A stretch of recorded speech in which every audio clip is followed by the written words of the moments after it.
Good morning. We are so pleased that you are joining us for this, our 5th annual Children's Messiah, the virtual edition. We're thrilled to have members of the choir from across the state, from Santa Fe, from Hobbs, from Albuquerque, from Rio Rancho, from Tijeras, from Farmington, Silver City, Grants, and more.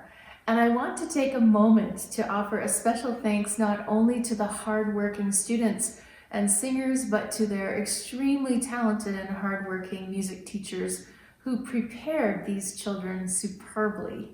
Please join me in giving them a rousing round of applause. Thank you to our violinist, Donna Bacon, our cellist, Elizabeth Purvis, for joining me in making our backing track for today's virtual choir event. And we are so pleased to have Mr. Handel here with us for this virtual event. Welcome. Thank you. George, this year, our Messiah event is having to go virtual due to the COVID-19 pandemic. I wonder if you experienced any pandemics or other pestilences while you were growing up. Well, when I was growing up, I remember people talking about the plague, the Black Death. It had been all over Europe and everyone knew families who had been affected.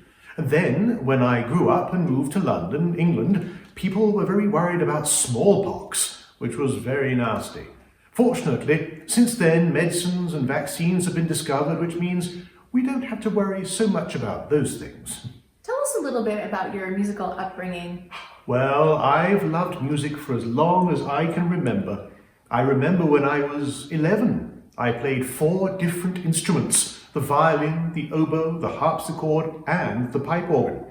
I was also a good singer, or so I'm told. I was born in Germany. I travelled all around Europe, especially to Italy, and then I moved to London, where I spent most of my life. If you travel to London, England, you can visit my house. It's now a museum called the Handel House. Messiah is a very well-known oratorio. Can you explain what an oratorio is and how it differs from, say, an opera? Of course. Now, I wrote a lot of music over my life. Operas, pieces for keyboard, pieces for orchestra, solo pieces for singers, and of course, Messiah, one of my 29 sacred oratorios. Now, a sacred oratorio is like an opera, except we don't usually wear funny costumes and there's no acting or dancing on the stage.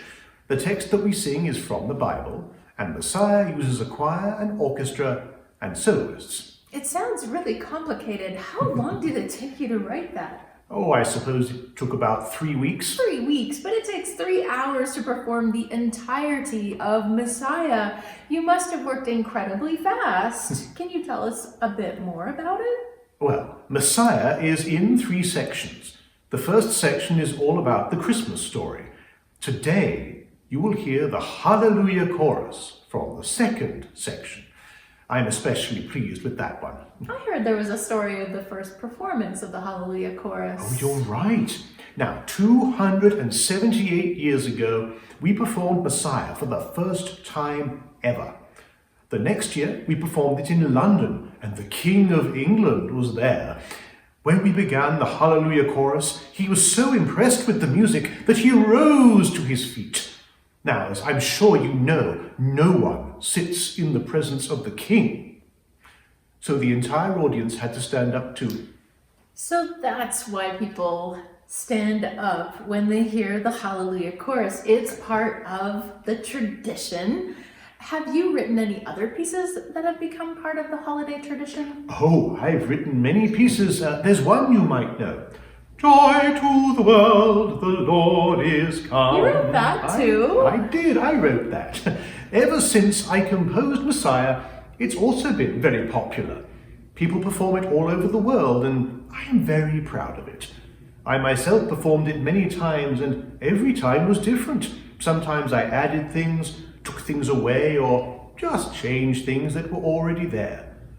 Messiah is for everybody, young or old, and we hope that this morning we can fill you with holiday spirit. So please welcome our guest singers, our orchestra, Polyphony Voices of New Mexico, and our conductor, Maxine Thevenot.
Children's